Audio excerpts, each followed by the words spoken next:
Teaser far festival మనము విజయవాడలో plan చేస్తున్న ఫెస్టివల్ పేరు avakaya Amaravati festival. This will be a celebration of literary and film traditions of Andhra Pradesh and Telugu. So దీనికోసము team works అనే ఒక కంపెనీతో we are working.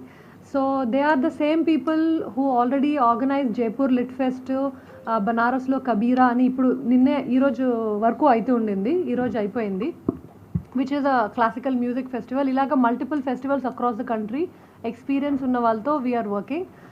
The plan is that the event will be happening January 8th to 10th లో ఈ weekend విజయవాడలో అవుతుంది.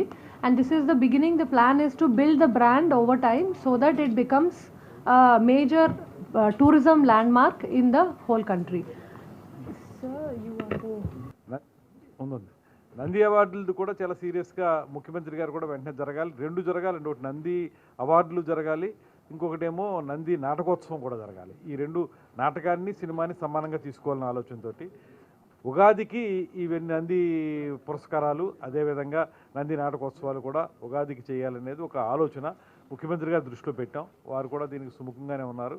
త్వరలోనే అవన్నీ finalise చేసి గతంలో ఏవైతే మనం అనౌన్స్ చేసామో వాటిని ఇప్పుడు కొత్తగా ఈ ప్రభుత్వం వచ్చిందో చేయాల్సినవి వీటన్నిటిని కూడా మనం సమన్వయపరుచుకొని చేయాలి. ఎందుకంటే వాళ్ళు 5 సంవత్సరాలు దాన్ని ఎత్తలేదు, మొత్తానికి దాన్ని వదిలేశారు. అవి మనం ఫ్రెష్గా స్టార్ట్ చేయాలి. కాబట్టి ఎలా చేయాలి, ఎప్పటి నుంచి చేయాలి అనేటువంటి దాన్ని ఒకటి ప్లాన్ చేస్తున్నాం. తొందరలోనే మీకు తెలియదు.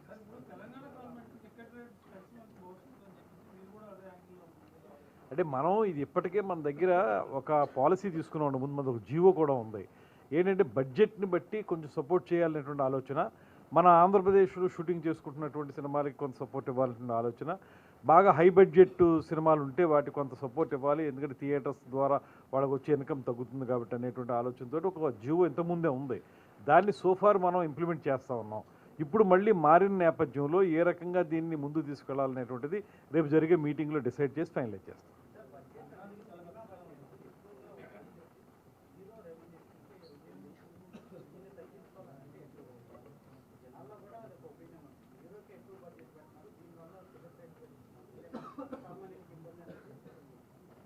మీరు చెప్పింది ఆ వెర్షన్ కూడా చాలా గట్టిగా నడుస్తుందండి. ఎలా అంటే excluding remuneration to the artist, మిగతా బడ్జెట్ కానీ ఎక్కువ ఉంటే దానికి మనం సపోర్ట్ ఇవ్వాలి అనేటువంటిది ఒక ఆర్గ్యుమెంట్ నడుస్తుంది.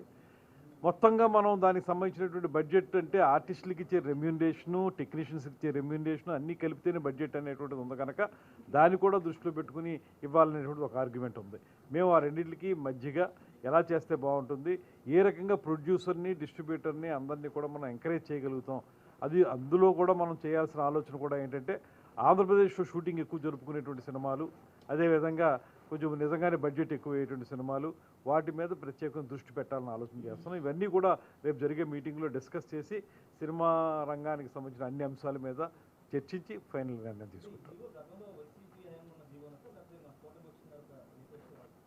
ఇప్పుడు తీసుకున్నటువంటి జీవో మన దగ్గర ఏమీ లేదండి. కొత్తగా మనం ఏమి తీసుకోలేదు. జీవో పాత జీవోని కంటిన్యూ చేస్తున్నాం. అది ఇప్పుడు మనం ఫ్రెష్గా దాని మీద కొత్త జీవో తీసుకురావాలంటే దాని యొక్క పూర్వపరాలు అన్నీ కూడా మనం చర్చించాలి. దానికి ఏవి కరెక్టో ఏది కాదో చూసుకుని చేయాలనే ఆలోచనతో మీటింగ్ పెడుతున్నాం.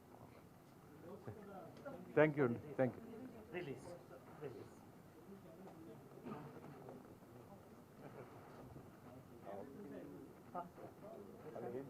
తెలుగు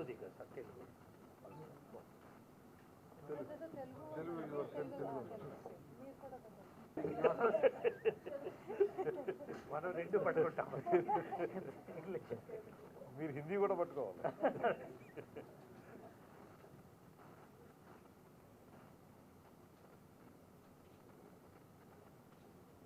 ఓకేనండి, నవలేకపోతున్నాం. దయచేసి మంచి పబ్లిసిటీ